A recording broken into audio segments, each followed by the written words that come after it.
Bienvenue donc sur l'entrepreneur Lifestyle, Thierry hashtag Henry. Aujourd'hui donc on va parler de web marketing, précisément donc de Pinterest Ads, un sujet que je voulais traiter depuis un petit bout de temps. Donc on s'était contacté il y a quelques temps avec donc, mon invité. Et donc là on a pu faire cette émission, cet épisode plutôt qui n'est pas un épisode très très long, mais parce que Pinterest Ads, donc quand on parle de publicité c'est un peu technique. Donc on va essayer donc de te motiver à passer sur la plateforme, que ce soit en gratuit ou en payant. Donc quand je dis gratuit c'est du SEO, mais aussi en Pinterest publicité. Pourquoi pas, c'est pas très cher et c'est une plateforme qui est développée mais pas comparée à YouTube et à Facebook.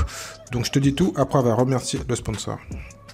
Comment créer vite en ligne simplement? Grâce à Shopify, plus d'1 million d'e-commerçants dans le monde gèrent leur entreprise en ligne.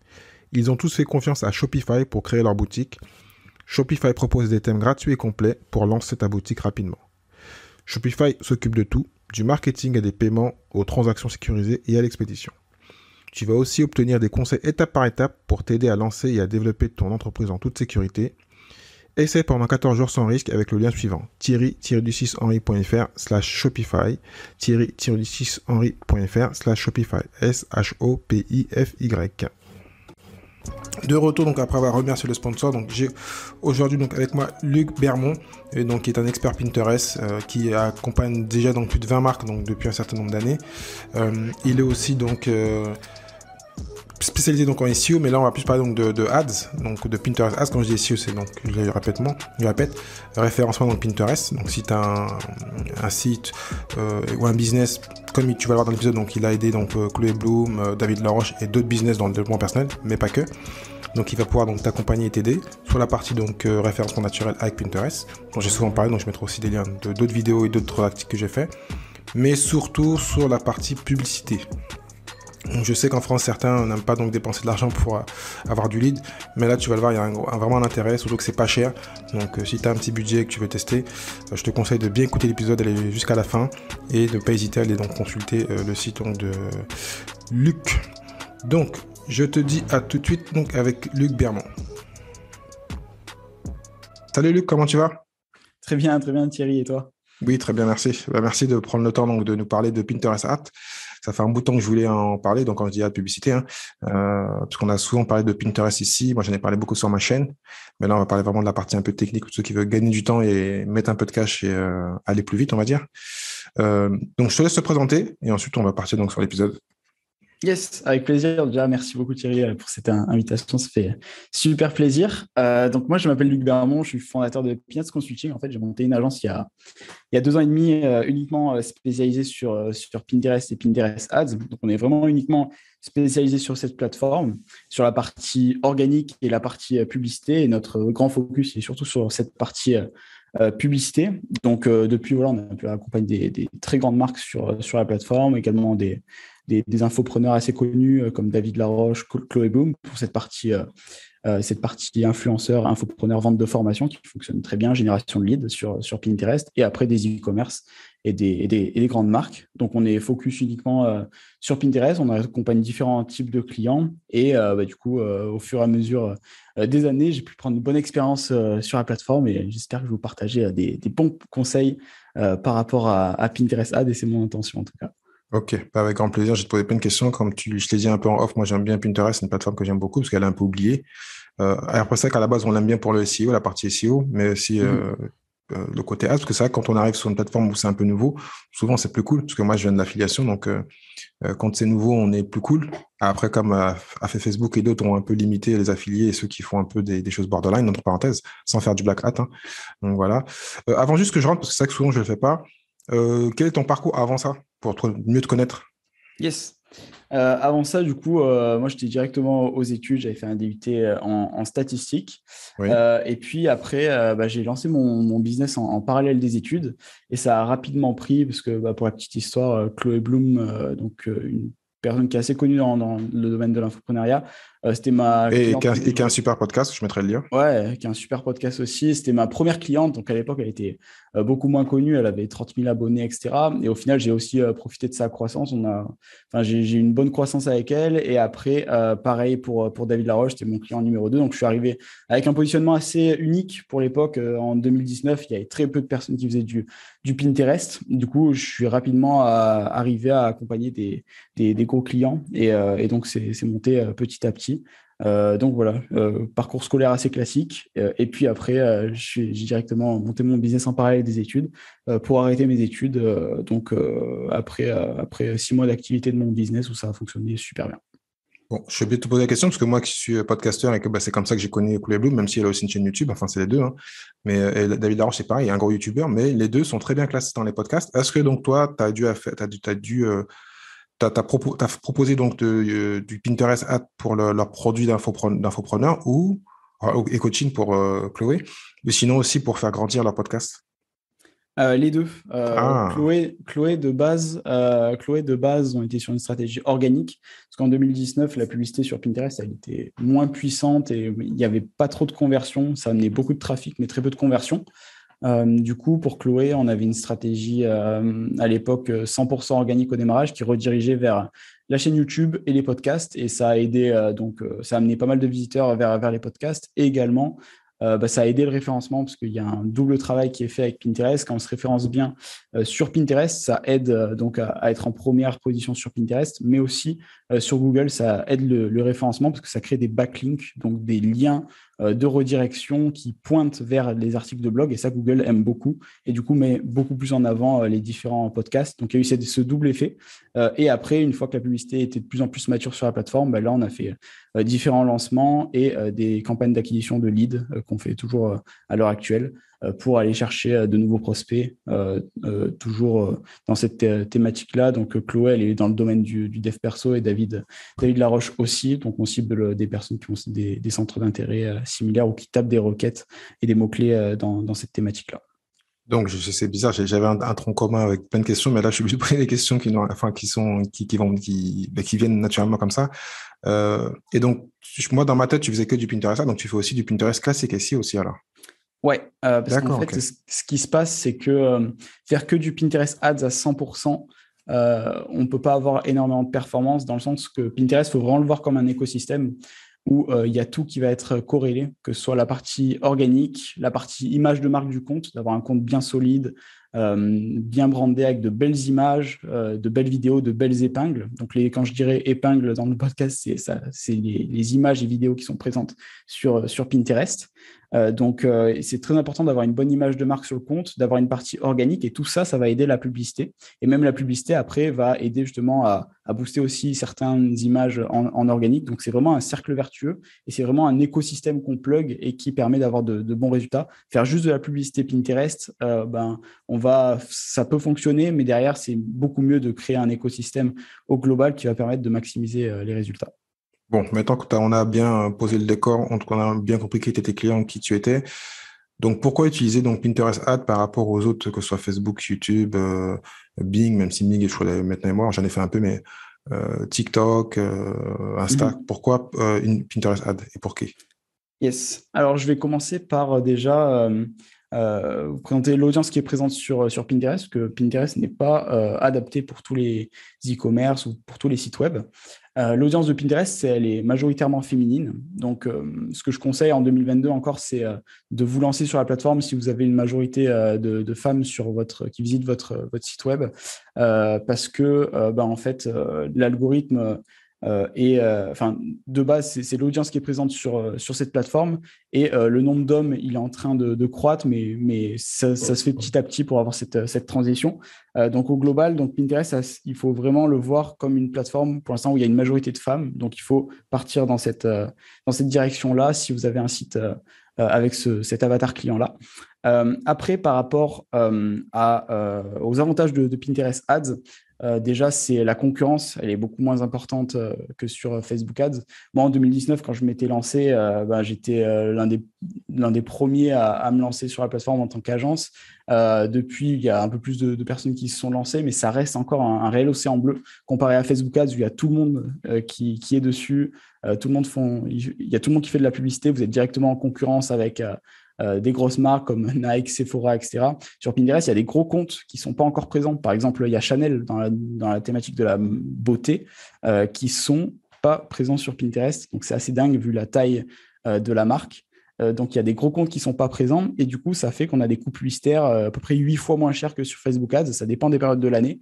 Et pendant le dernier trimestre, où là, il y a Noël, le Black Friday, etc., où sur Facebook Ads, les coûts publicitaires augmentent énormément. Sur Pinterest, on reste sur des coûts publicitaires très faibles. Pour donner une petite data sur le Q4, pour les personnes qui se connaissent un peu plus, les CPM, ils sont aux alentours... Q4, excuse-moi, c'est le dernier Le dernier trimestre. trimestre, ouais, c'est ça. Le coût par 1000 impressions, il tournait autour des 1,2, 1,3 euros maximum durant cette période-là, alors que sur Facebook, on dépassait facilement les 10 euros. Ça dépendait des thématiques, etc. Mais voilà, Pinterest est beaucoup moins cher. Derrière, c'est une plateforme beaucoup plus jeune. Donc, qui dit plateforme beaucoup plus jeune, c'est qu'il y a beaucoup moins de bans, beaucoup moins de blocages. Sur Facebook, c'est très compliqué d'avoir un compte et de le faire perdurer sans avoir de ban de blocage, même si on respecte toutes les règles, etc. C'est une grosse problématique parce qu'on peut avoir son business repartir à zéro du jour au lendemain juste avec un gros blocage de compte. Et du coup, sur Pinterest, il peut avoir des blocages, mais c'est beaucoup moins important. Et nous, on n'en a quasiment jamais, voire jamais. Là, le dernier blocage qu'on a eu, c'était peut-être il y a 6 mois. Donc, c'est très rare. Et puis après, même, on a une équipe, un support qui est super réactif.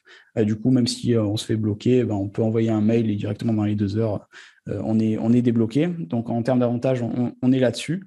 Et également, donc, on est sur une plateforme qui est très visuelle. Donc, la créa, c'est ce qui est le plus important sur cette plateforme-là. Donc, si vous avez des créas de qualité, vous allez vraiment dépasser la concurrence assez facilement. Donc, je n'ai pas présenté Pinterest. Je vais en profiter pour C'est moi qui peux présenter poser la Pinterest. question, donc vas-y.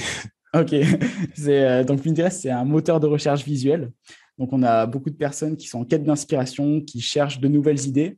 Ils n'arrivent pas à mettre des mots sur leurs idées. Et justement, ils cherchent à développer leur idée, leur projet. Et ils vont sur Pinterest pour trouver des idées d'inspiration et pour ensuite les convertir en projets réels ou trouver des produits en relation avec ce qu'ils recherchent. Donc, c'est une plateforme très visuelle où on a des formats donc carrousel, images, vidéos. C'est des formats qui sont assez verticaux au global. Donc, c'est une plateforme qui permet aux personnes de beaucoup scroller et de voir beaucoup de visuels différents, des visuels plus colorés les uns en fonction des autres, dans différentes thématiques. La thématique qui fonctionne le mieux sur Pinterest de base, Pinterest a été créé pour la thématique de la décoration.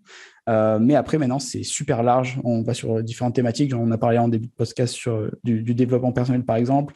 Il y a le sport qui fonctionne très bien, la cuisine, la beauté. Ça, c'est les top thématiques, l'électroménager, le jardinage. Enfin, c'est très, très large tant que vous avez une audience féminine. D'accord. C'est ce que moi j'avais fait un article dessus il y a 2-3 ans, mais c'était plus pour le côté SEO. Donc c'est bien ce que tu as décrit. Et ce que j'avais moi décrit dans l'article, parce que j'avais fait une enquête dessus, j'avais cherché, comme tout blogueur, et il indiquait que comparé à toutes les autres plateformes, souvent les gens sont donc, un peu comme Amazon, parce que c'est pas vraiment une plateforme, c'est pas un réseau social, mais les gens étaient prêts à acheter. Ils ont souvent la carte pas très loin. Pas dire que les femmes sont consommatrices, ça n'a rien à voir, mais c'est que les gens sont prêts à acheter, donc ils vont juste se renseigner et voir le visuel, et ensuite ils cliquent et ils vont acheter. Et ils disaient même que c'était là où le panier moyen était plus élevé. Donc, est-ce que ça c'est vrai? Tu l'as confirmé par les enquêtes ou Ouais. par l'expérience? Ah, exactement, ouais. Il y a une stat qui est très impressionnante sur Pinterest qui indique que la majorité des foyers qui ont un revenu supérieur à 90 000 euros en France sont présents sur Pinterest. Je ne sais plus le pourcentage, mais il est assez important. On a vu la même enquête parce qu'il y a ça, il y a le marché américain et le marché français qui est différent, européen, parce que le Pinterest est très avancé aux États-Unis. Mais c'était ça, c'est vraiment des paniers moyens assez élevés et des gens plutôt cadres dynamiques, enfin des femmes cadres dynamiques, pas que, parce qu'il y a un peu d'hommes, mais bon, Ouais. voilà, qui sont sur la plateforme et qui consomment dessus. Question aussi importante, parce que moi je viens de l'affiliation, mais aussi même si on vient de l'e-commerce ou d'autres domaines. Souvent aussi, quand on compare avec les plateformes que j'ai citées avant, donc que ce soit, on va dire la famille Google, même si maintenant c'est Alphabet, et la famille Meta, donc Facebook, ce qu'on peut opposer à Pinterest, ce serait peut-être le volume. Si on veut vraiment on est vraiment un gros marketeur et qu'on veut donc mettre beaucoup d'argent, est-ce qu'on n'a pas un problème de volume quand on est sur Pinterest? Quand je dis du volume, pour expliquer à ceux qui ne connaissent pas, c'est quoi là, qu'on veut vraiment mettre 10 000 euros par jour, par exemple, ce qui est même beaucoup, mais qu'on veut vraiment envoyer du lourd, entre parenthèses. Est-ce qu'on peut le faire ou est-ce qu'on va être bloqué parce qu'il n'y a pas assez de monde peut-être sur la plateforme voilà. Sur Pinterest, on a une audience quand même super large. Donc en France, on est aux alentours des 20 millions de personnes. Donc c'est super large, ça fluctue en fonction des mois. Donc on est sur une audience très large, mais après, on va avoir une limite quand même parce que ce qui se passe, c'est que vu que vous avez des coûts publicitaires très faibles, même avec un budget déjà supérieur à 2-3 000 euros par jour, vous ciblez la majorité des personnes et votre avatar cible, vous le ciblez vraiment, la majorité d'entre eux. Donc, vous avez une limite. Après, ça dépend en fonction des thématiques. Sur les thématiques larges, vous pouvez monter sur des budgets de 4-5 000 euros. C'est des budgets qu'allouent typiquement des marques comme Leroy Merlin ou La Redoute. Donc, il y a une limite, mais après, c'est aussi, avec peu de budget, ce qui est cool, c'est que vous allez toucher quand même énormément de monde et les reach sur la plateforme sont juste dingues. Explique juste le reach rapidement. Le reach, c'est la portée, donc c'est le nombre de personnes que vous allez toucher. Donc, avec peu de budget publicitaire, vous allez toucher beaucoup de personnes. Ok, donc là on a bien expliqué, je pense. Donc avant d'arriver à la partie technique, j'ai une question parce que moi j'ai jamais fait attention. J'ai fait des pubs dessus, mais rapidement, je mettais pas de gros montants, 5 à 10 euros par jour. Est-ce qu'il y a un système de retargeting dans Pinterest? Ouais, il y a un système de retargeting il est super bien développé.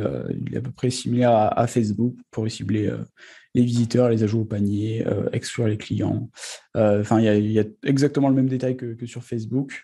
Après, c'est très important de faire du retargeting sur Pinterest parce qu'on a des personnes qui sont en phase d'inspiration. Elles sont là pour chercher de nouvelles idées. Et des fois, elles n'ont pas des idées assez matures, assez mûres. Du coup, il ne faut pas oublier de les recibler pour finaliser l'achat. Donc, c'est super important ces campagnes-là et ne pas faire de campagne de retargeting sur Pinterest, c'est encore plus préjudiciable que sur Facebook parce qu'on a des personnes qui sont en phase d'inspiration, donc il ne faut pas oublier de les retargeter. Et l'idéal, c'est même de faire un retargeting omni-channel sur différentes plateformes, que ce soit Facebook, Instagram, Snapchat, TikTok, faire un retargeting au global. Comme ça, votre personne, elle peut arriver de Pinterest, elle voit votre publicité et derrière, dès qu'elle va aller sur une autre application, elle va voir vos produits. Et ça, c'est très puissant pour amener un maximum de conversion. D'accord. Là, on a quasiment tout dit sur le truc de base. Donc là, on va rentrer un peu dans la technique. Donc, c'est pas très visuel parce qu'on est en podcast. Mais comment utiliser donc Pinterest Ads? Comment on rentre soit en solo ou soit avec toi, bien sûr. Pinterest Ads, pour démarrer, comme je vous l'ai dit, il faut le voir comme un écosystème. Ce qui va être important dans un premier temps, c'est d'avoir un compte Pinterest solide. Qu'est-ce que j'entends par un compte Pinterest solide? C'est d'avoir de belles images et de belles vidéos que vous allez publier sur Pinterest. Et ces images et ces vidéos, sur Pinterest, il y a un fonctionnement par tableau. Donc, des tableaux, c'est des catégories dans lesquelles vous allez classer et ranger vos différentes images et vidéos, donc qui s'appellent des épingles. Donc, dans vos tableaux, vous avez différentes épingles. Et le but, c'est de classer vos épingles dans les tableaux. Donc, comment ça se passe? Admettons, vous êtes La Redoute dans le domaine de la décoration et de la mode. Dans le domaine de la partie décoration, vous vendez donc des bureaux, des chaises et des tables. Vous allez créer un tableau avec bureau, un tableau chaise, un tableau de table. Tous les bureaux ou tous les images visuelles d'ambiance avec un bureau, vous allez les mettre dans le tableau bureau. Si vous avez une image avec une chaise et un bureau, vous pouvez les mettre à la fois dans le tableau chaise et à la fois dans le tableau bureau. Et ça permet de segmenter, de créer un compte avec différentes catégories pour que les personnes, quand elles naviguent sur votre compte, votre profil, elles puissent directement s'y retrouver. Et souvent, ça reprend les catégories de votre site web. Donc, si vous avez différentes catégories, c'est une très bonne pratique de justement les reprendre sur votre compte Pinterest. Donc, une fois que c'est fait, que vous avez un compte solide, que vous avez bien travaillé vos descriptions, vous avez bien ajouté de bons titres pour toujours aider au référencement et que vous avez ajouté une bannière, etc., pour avoir un compte joli et très intuitif de navigation. Une fois que c'est fait, là, à partir de ce moment-là, vous pouvez lancer vos premières publicités. Donc, il faut d'abord installer le pixel, un petit bout de tracking qui va vous permettre de faire le lien entre votre site web et Pinterest. Et ce pixel-là, justement, une fois que vous l'avez installé, c'est à partir de ce moment-là que vous allez pouvoir lancer vos premières publicités. Donc, je conseille de lancer vos premières publicités en objectif de conversion. Donc, des fois, ce ne sera pas forcément possible au démarrage dans le sens où Pinterest n'aura pas détecté encore de conversion sur votre site web. Donc, l'idéal, c'est soit de faire des ajouts au panier sur votre site web ou des faux achats au démarrage si vous n'avez pas trop de visiteurs sur votre site, ou sinon de patienter plusieurs jours si vous avez des visiteurs sur votre site. Une fois que vous avez cet objectif de conversion qui est débloqué, après, vous allez pouvoir faire toute la programmation de votre campagne. Donc ça passe par un choix du ciblage précis, mais quand même assez large pour justement laisser le choix à l'algorithme de Pinterest de partir sur telle ou telle audience. choisir vos visuels, choisir votre budget. Et après, vous pouvez créer une campagne d'acquisition. Donc, on va chercher des prospects froids qui ne connaissent pas votre solution ou votre produit. Et une campagne de retargeting où on va recibler des personnes qui sont déjà venues sur votre site web ou qui ont déjà ajouté au panier. Et une fois que vous avez fait toute cette partie optimisation et création de votre campagne, vous pouvez lancer vos premières publicités et après analyser les datas quelques jours après. Donc Pinterest, c'est un peu moins direct, je préfère le préciser, c'est un peu moins direct que Facebook Ads. Facebook Ads, on peut regarder directement la journée d'après ce qui fonctionne le moins. Sur Pinterest, on est plus sur une approche à la semaine au global où les personnes sont en phase d'inspiration. Il y a beaucoup de personnes qui vont enregistrer l'épingle et après revenir après pour effectuer un achat. Et on a un algorithme qui est un peu plus jeune. Du coup, il y a une phase d'apprentissage au démarrage où l'algo va tester différentes poches d'audience. Et cette phase, elle peut durer plus ou moins de temps en fonction de votre compte. Souvent, on parle d'une phase d'apprentissage entre 7 à 10 jours où justement, vous avez des performances qui sont un peu moindres comparées à la suite.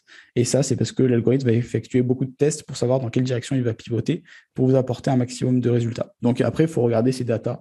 À 7-10 jours. Donc, je vous conseille de regarder vos premières datas à 2-3 jours pour voir vos taux de clics, etc. Mais après, pour faire une réelle analyse complète, c'est plus une approche à la semaine sur Pinterest. Et est-ce que parce que je t'en ai parlé un peu en off, donc là, on va essayer un peu de développer, parce que moi, j'ai fait une pub il y a 3-4 mois plutôt, je me trompe. Okay. Non, il y a 6 mois, je crois. 3-4 mois, 6 mois. Parce qu'à l'époque, j'avais essayé, mais j'avais une carte débit avec ma carte Conto. Ensuite, j'ai pris un compte. J'ai dû prendre un compte professionnel, ce que j'aime pas. Donc, une banque classique, prendre une carte classique. Et là, j'ai pu faire mes pubs sans problème. J'ai commencé à 5 euros, puis après, je suis monté à 10. Et moi, par rapport à ce qu'on disait, là, j'ai pas fait une classique, donc j'ai déjà envoyé sur une plateforme qui a du trafic, parce que j'ai envoyé sur Amazon, parce que j'avais déjà mon trafic classique, je vendais un produit là-bas alimentaire, et donc j'avais déjà aussi, donc je vais peut-être répondre par rapport à ça, une épingle qui marchait, donc j'ai pris une épingle qui marchait, j'ai pris la même épingle, mais je l'ai passée en vidéo, parce qu'en vidéo, je me suis dit, ça va peut-être mieux passer. Non, j'en ai fait 2 pour tester. Voilà, j'ai fait une vidéo, une classique. Et ensuite, j'ai fait 2 campagnes et du trafic dessus. Et j'ai eu des résultats assez rapidement. Parce que comme souvent, à Amazon, c'est un peu linéaire. On connaît, si on fait 2, 3 ventes ou 10 ventes, souvent, c'est identique, à part le week-end. Donc, sans vraiment regarder, j'ai vu que les gens qui passaient, mais je pense que j'ai mal fait le ciblage pour savoir si ça convertit. Mais moi, je l'ai vu en termes de vente. J'ai vu quand il y avait plus de ventes, j'ai compris que ça marchait. Je l'ai fait quoi, une dizaine de jours. Est-ce que donc, dans ces cas-là, c'est un peu à part, si on fait de la pub sur quelque chose qui est existant, qui a déjà de la preuve en SEO ou sur une plateforme qui marche déjà, est-ce que c'est peut-être pas mieux? Est-ce que c'est un peu différent, l'analyse et la façon de faire? Et excuse-moi, je te pose plusieurs questions en même temps. Oui. Est-ce que juste une simple étiquette ou épingle, comme on dit, c'est mieux, ou plutôt maintenant la vidéo, parce que Pinterest a évolué et on peut mettre des formats différents. Ce que je conseille par rapport à ça, déjà, c'est de tester les différents formats, tester le statique et la vidéo. Ça dépend beaucoup des produits. Il y a des produits, par exemple, dans la décoration, la vidéo, elle est beaucoup moins pertinente qu'une épingle statique classique, donc une image. Alors que, par exemple, dans la beauté, montrer justement une forme de avant-après, même si c'est interdit, mais le faire un peu de manière déviée, ça fonctionne très bien. Donc, tout dépend de votre typologie de produit.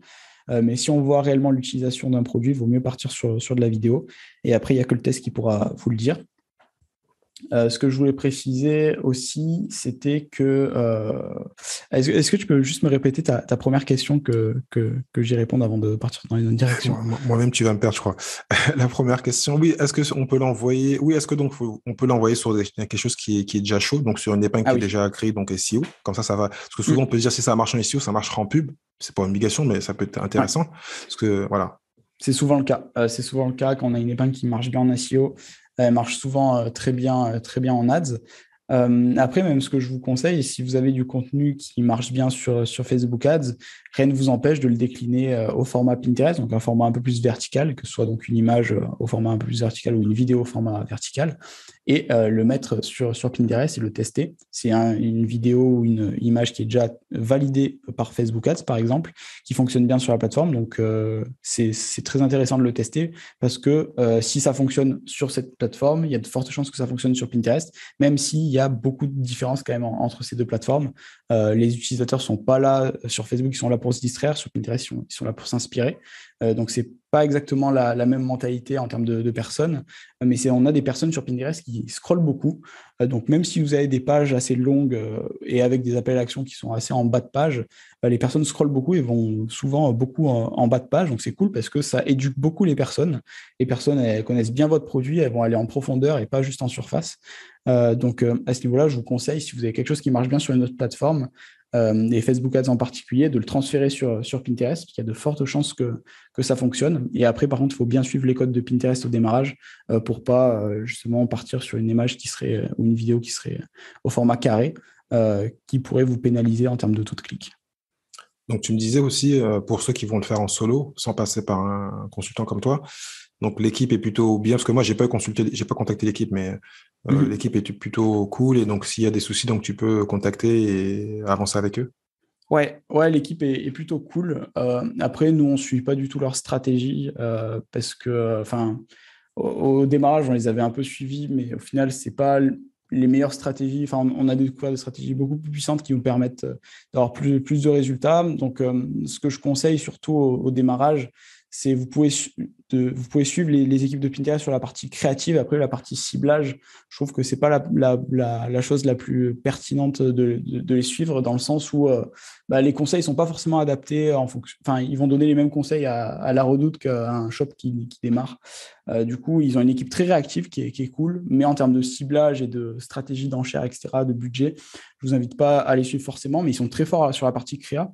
Donc, n'hésitez pas à les solliciter parce qu'ils savent très bien les codes de la plateforme. Et justement, pour faire une transition entre Facebook Ads et Pinterest Ads, ils savent très faire et ils savent bien faire, pardon, et vous donner les bonnes pratiques pour partir directement dans la bonne direction. Donc oui, il y a une équipe qui est bien présente et vous pouvez les contacter directement sur le site de Pinterest et faire des appels Google Meet avec eux. Question un petit peu technique, parce que là, je fais souvent, parce que j'ai fait un peu de Facebook et de YouTube à un moment. Si on veut évoluer, parce que comme tu dis, moi j'ai commencé avec des petits montants, est-ce que lorsqu'on augmente le budget, ce qui est souvent un négatif, surtout sur Facebook, eh ben, ça déstabilise un peu la campagne et ce qui fait qu'en fait, tu n'as plus les mêmes conversions. Est-ce que tu as remarqué ça ou est-ce que c'est pas ce type de plateforme? Parce que si demain j'ai 10 euros par jour et que je passe à 100 euros par jour, je vais avoir la même conversion ou est-ce que ça va changer parce que c'est un peu embrouillé donc l'algorithme. Alors sur Pinterest, je pense que c'est l'une des plateformes qui est le plus sensible au changement de budget. Donc, il suffit que vous passiez Enfin, si vous avez passé précédemment le budget de 10 euros par jour, rien qu'à 25 euros par jour, vous allez voir une grosse chute de performance dans les jours qui vont suivre et une chute assez violente. Donc, c'est une plateforme qui est très sensible aux ajustements de budget. Et c'est un point, par exemple, où je ne suis pas forcément d'accord avec les équipes de Pinterest qui recommandent souvent de monter les budgets assez fortement. Et en faisant ça, on se retape une phase d'apprentissage où l'algorithme va refaire des tests, etc. Et donc, encore entre 7 et 10 jours où on va avoir une baisse de performance, entre 5 et 7 jours, ça dépend les comptes. Du coup, c'est très sensible au changement de budget. Et du coup, en termes de scaling, pour passer par exemple de 10 euros par jour à 100 euros par jour, ce qu'il faut faire, c'est plus un scaling en horizontal. Donc, ce sera plus de la duplication de campagne où on va chercher des nouvelles créas, on va chercher des nouveaux centres d'intérêt pour avancer en escalier étape par étape et arriver à ce montant de 100 euros par jour. Donc, typiquement, créer 10 campagnes à 10 euros par jour. Et après, votre campagne à 10 euros par jour, vous pouvez la monter sans souci étape par étape en montant de 20-30% à chaque fois, chaque semaine. Mais ça se fait graduellement. On a un scaling beaucoup moins agressif que sur Facebook Ads, sur Pinterest. Et ce qu'on va chercher, c'est vraiment de la stabilité. C'est une plateforme qui amène beaucoup de stabilité, pardon. Mais par contre, en termes de scaling, on est un peu plus limité et ça se fait de manière progressive. Si on le fait d'un coup, en fait, on va perdre beaucoup de performance. Donc, il faut bien penser à le faire étape par étape et en horizontal, donc en dupliquant les campagnes, en allant chercher de nouveaux centres d'intérêt, de nouveaux mots-clés, de nouvelles créas. Et vous allez pouvoir monter quand même assez rapidement, mais moins que sur Facebook Ads, où vous pouvez passer plus facilement de 10 euros à 100 euros par jour juste en modifiant les budgets. Et quel type d'outils on peut utiliser? Parce que moi, à part Tailwind, il y en avait un autre, mais je crois qu'il a fermé il y a 2 ans. Mais Tailwind, que j'utilise des fois, pas tout le temps. Et quel type d'outils on peut utiliser qui vont aider à faire évoluer le compte en SEO et en publicité, bien sûr. Tailwind, c'est un must. C'est super important de l'avoir sur cette partie SEO pour programmer vos épingles. Après, en notre logiciel, vous avez des logiciels d'analyse comme PIN Inspector, PIN espace Inspector. Et ça, c'est un logiciel qui va vous permettre d'analyser la concurrence, les mots-clés qui fonctionnent le mieux, les plus pertinents, sur quels mots-clés se positionner. Il y a Minea également, qui peut être utilisé sur Linéa? TikTok. Minea, ouais, qui peut D'accord. être utilisé sur Facebook Ads, Pinterest Ads, TikTok Ads, etc., qui analyse aussi la concurrence. C'est des logiciels voilà, qui permettent de voir ce qui fonctionne le mieux, reprendre les codes de la plateforme, des créas qui performent le mieux. Après, il n'y a pas de logiciel précis qui va vous aider à scaler étape par étape. Mais au global, rien qu'avec Tailwind et les logiciels que je vous ai cités, vous avez tout, quoi. Ok, parfait. Est-ce qu'il y a un truc que j'ai oublié de te demander, parce que comme je te dis, moi je fais un peu moins de pub, et comme je te dis, je suis bien content que tu t'aies présenté ça, parce que voilà, il y a plein de gens qui ne connaissent pas, qui ne savent pas. Il y a d'autres outils, d'autres questions que j'ai oublié de te poser. En fait, sur Pinterest, il faut bien avoir un focus sur la partie créative, encore plus que sur les autres plateformes, parce qu'on est sur un moteur de recherche visuel, et si vous avez des créatives euh, qui convertissent pas ou qui sont pas assez accrocheuses au démarrage, vous allez avoir un mauvais taux de clic, un mauvais CTR. Et ça après, ce sera très difficile de le compenser, même si vous avez un bon funnel derrière. Donc, il faut vraiment optimiser les créatives et pas hésiter à créer différentes variations. Donc, par exemple, juste changer la couleur de fond d'une image, par exemple, ça fait une très grande différence.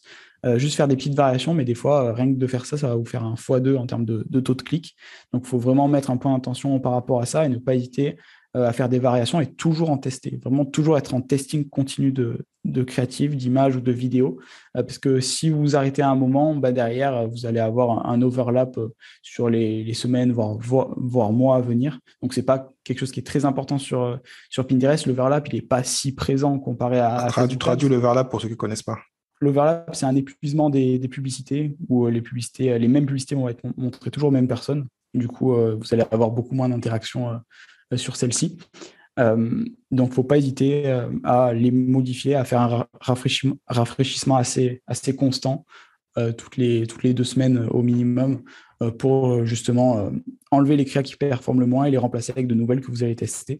Et ça, c'est une bonne pratique qui va vous permettre de toujours rester à jour et garder un maximum de performance pour avoir cette fameuse stabilité qu'on recherche sur Pinterest. Parce que sur Pinterest, quand ça fonctionne bien et ça fonctionne de manière stable, sans trop d'ajustements, mine de rien.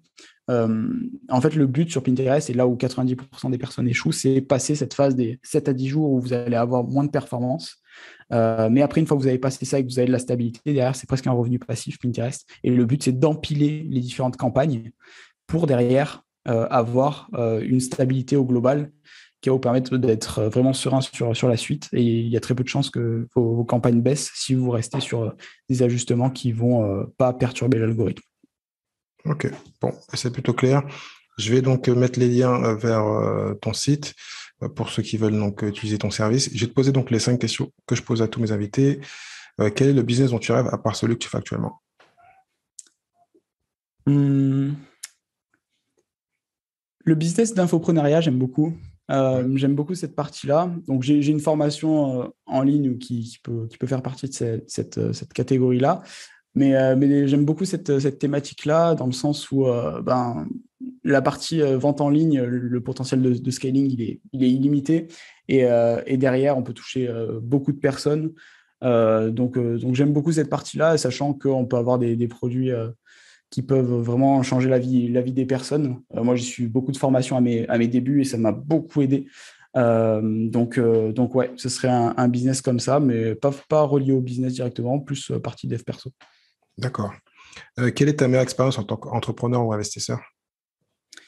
Ma meilleure expérience, ça a été ouais, justement d'accompagner des gros clients, des gros clients voilà, particulièrement sur Pinterest, parce qu'en fait, j'ai pu être accompagné directement par les meilleurs dans leur domaine précis, enfin les meilleurs experts dans chaque équipe, et ça m'a permis de grossir et d'avoir une montée en compétences ultra rapide.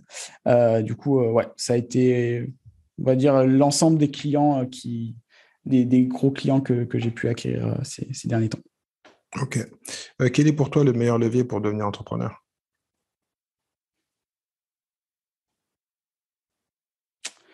Euh, le meilleur levier, tu as des exemples pour. Bah, si je te donne des exemples, tu vas les citer. Non, non, mais juste que je vois la Qu'est-ce qui direction est toi, et le truc lire qui le fait livre. que tu fais puissance 10 ou puissance 100 en tant que personne, en tant qu'entrepreneur Ok. qui vont t'aider? Comprendre comment on fonctionne, comprendre comment être productif et qu'est-ce qui nous anime au plus profond de nous. C'est ça qui est important et c'est ça qui, moi personnellement, dès que j'ai cerné des points qui m'ont fait des déclics et qui m'ont fait avancer derrière, c'était beaucoup plus fluide dans le parcours. Et puis, ouais, après, profiter du chemin, c'est surtout ça qui est important. Ok. Quel est le livre que tu conseillerais à tout entrepreneur et pourquoi? Euh, Ça serait Père riche, Père pauvre au démarrage. Ouais. C'est un livre, moi, qui m'avait mis le déclic sur la manière de comprendre l'argent et qui donne beaucoup de déclics. C'est un livre très simple, très basique, qui permet de débloquer pas mal de choses, surtout pour les débutants. C'est un livre déclic. Donc, pour toutes les personnes qui connaissent pas trop le monde de l'entrepreneuriat, c'est un livre super intéressant qui risque de changer pas mal de choses dans vos perceptions. Ok. Il y a un livre qui est très, très, très souvent cité ici, et pas qu'ici, hein, un peu partout. C'est un gros classique. Quelle est la compétence que tu rêves d'avoir? Être un très bon coach de vie au global. C'est quelque chose que j'aime beaucoup et que j'ai jamais trop travaillé. Mais justement, en voyant David Laroche, etc., ou des personnes comme Chloé Bloom impacter beaucoup de vies, c'est quelque chose qui m'inspire. Du coup, c'est quelque chose que dans les prochaines années, je travaillerai. Ouais, bah ouais, j'ai pensé à la même chose quand tu as dit ça. Je me suis dit, t'as commencé fort avec des très bons exemples. Donc, ouais, tu es bien entouré. Ben, donc, Luc, grand merci. J'espère que donc, ben, les gens vont se ruer vers tout ce que tu proposes et tester donc Pinterest Ads. Surtout qu'on peut commencer avec des petits budgets. Donc, souvent, les gens ont peur de la Yes. pub. Mais voilà, faut pas avoir peur d'investir. Comme on dit, hein, c'est quand on investit qu'on récupère logiquement Mm. ce dont on veut quand on fait bien les choses. Donc, tu as bien expliqué qu'il faut être créatif. Il faut donc quasiment garder une semaine ou deux hein, pour tester et Mm. voir. Et puis s'ils veulent aller plus loin, ils iront te voir. Donc, Luc, je te dis à très bientôt. Yes, à très bientôt et n'hésitez pas à regarder ma chaîne YouTube si vous souhaitez avoir des différents tutoriels. Parce que là, on l'a vu en podcast, etc. Mais avec ma chaîne YouTube, vous avez vraiment des exemples concrets et peut-être sera un peu plus visuel et un peu plus parlant pour vous si vous n'avez pas trop compris certains concepts. Donc, n'hésitez pas et merci encore Thierry pour cette invitation. J'espère que mon intervention vous aura aidé, vous aura plu. Ok, à bientôt. Ciao. À bientôt. Merci à toi d'avoir écouté cet épisode de l'Entrepreneur Lifestyle jusqu'à la fin. Si tu as aimé et que tu penses que cela peut aider ou intéresser quelqu'un que tu connais, donc partage cet épisode, like-le, commente-le et bien sûr mets note numéro 5 s'il te plaît. Donc cela va m'aider à continuer à pouvoir monter dans les classements de toutes les bonnes plateformes de podcast, hein, iTunes, Spotify, enfin tu les connais. Si tu souhaites donc recevoir les épisodes directement dans ta boîte email, envoie-moi un email à contact@thierry-lucis.fr contact@thierry-lucis.fr. Je te dis au prochain épisode. Ciao ciao.